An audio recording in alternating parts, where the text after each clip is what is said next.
Napasa ko ang telepono na ito sa isang tao na nagsaliksik tungkol sa kung ano ang akademikong pagsusulat. Ito ay mahalaga dahil ito ay isang paraan upang maipahayag ang isang ideya. Ito rin ay nagpapabuti sa atin sa kasanayan sa pagsulat, pananaliksik at kritikal na pag-iisip. Gawin ito dahil maaaring magamit na malakas na ebidensya upang mapagtibay ang kredibilidad. Ipinapasa ko itong telepono sa taong nagsaliksik kung sino ang gumawa ng akademikong pagsusulat. Lang nag-imbento o gumawa ng akademikong pagsusulat dahil ito ay lumaganap sa kinatagalan ng panahon. Pinapasa ko ito sa taong maganda. Bakit sa akin mo pinasa? Pinapasa ko ito kay Jaiseline Masilang upang dagdagan ang aking sagot. Ang akademikong pagsusulat ay lumitaw bilang tugon sa pangangailangan ng mga scholar, guro at mananaliksik na magtala at magpahayag ng kaalaman sa sistematikong paraan.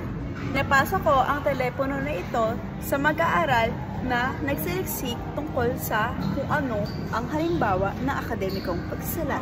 Ito ay isang tiyak na pagpapahayag, nagbibigay ng impormasyon at nagsasagawa ng pagsusuri sa isang paksa. At ito ay isang formal na estilo ng wika.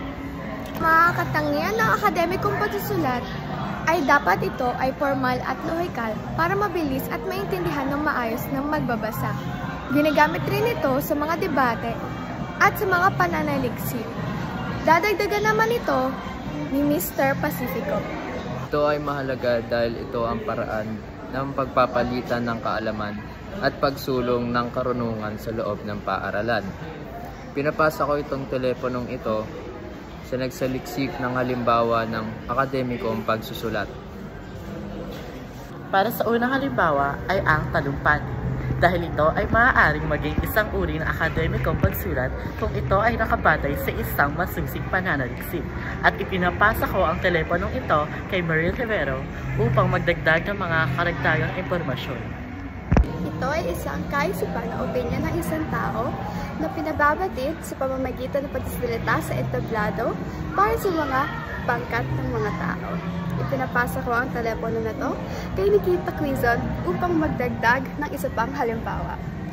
Ang pangalawang halimbawa ay ang abstract. Ito ay isang buod ng conclusion, rekomendasyon at puntong ginawa ng isang gawain.